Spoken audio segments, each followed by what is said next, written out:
শরীরটা তো বড় হয়ে গেছে, টেহাটু অত নাই হাতের মধ্যে, কি করি?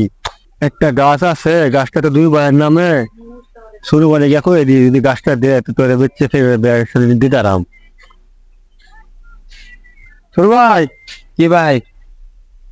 তখন তোর কাছে আসলাম, একটা দরকার নেই বুঝছো? কি দরকার? দরকারটা হইলো গা, তোর বয়স তো বড় হয়ে গেছে বুঝছো, আমার মনে করে যে 1.5 ঘর আইছি। হ্যাঁ। মানে আমার কাছে টেহাটু নাই, কিভাবে আর দেবন? এদিকে একটা গাছ আছে না, গাছটা তো আমার তোর নামে। হ্যাঁ, তুই যদি গাছটা আমার দিয়ালতে, আমি বেচা একটু টেহাটু একইয়া ম্যানেজ করে সেটা বেয়া দিতাম আর কি। আচ্ছা তুমি বড় ভাই কইছো যখন তে নেও, সমস্যা নাই। বা আমার বাইস্তির লাগে তো। আচ্ছা সরি ভাই, ধন্যবাদ বুঝছো। আজকে আমি দেখি গাছটা পাই নাকি, কি করবো? আচ্ছা যাও দেখো। ঠিক আছে, আসি আমি।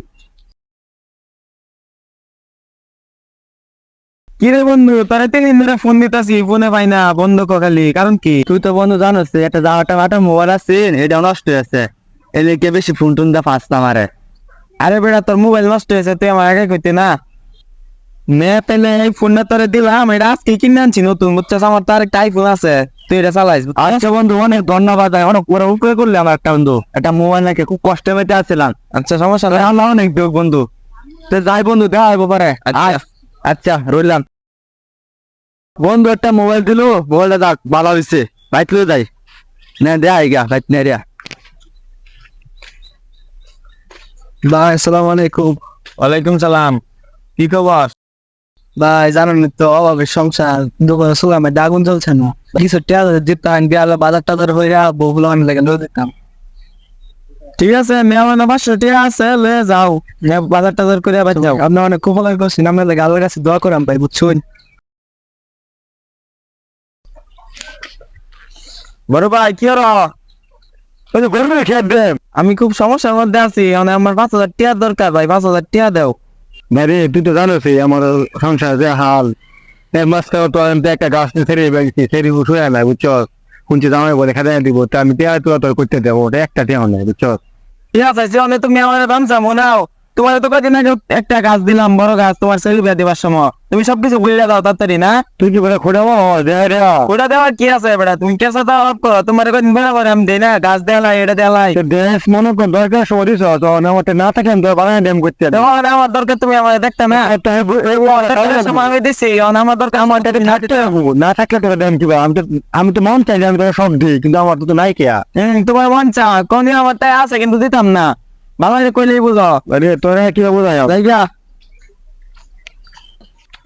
শুধু বই যাবো শেষ পর্যন্ত খোঁড়াই মারলো। আল্লাহ রে। বড় ভাই কদিন ধরে শরীরটা ভালো না, জ্বর আনছে, শরীরটা শক্তি পাই না শরীর। তুমি ডাক্তারের কাছে গিয়া তোমার প্রেশারটা মাপাইও, আর ডায়াবেটিসটা পরীক্ষা করে দেখো, তাইলে বুঝতে পারবো যে শরীরটা তোমার কেন দুর্বল থাকে, বুঝছো? ঠিকই কইছেন ভাই, ডাক্তার এনে যা লাগবো বিয়ালে। ওই পালান ভাই, আমার ডাক্তার শুন। হ্যাঁ তোমার এটা নিয়ে দিকে আয়ো। কি লিয়া ভাই?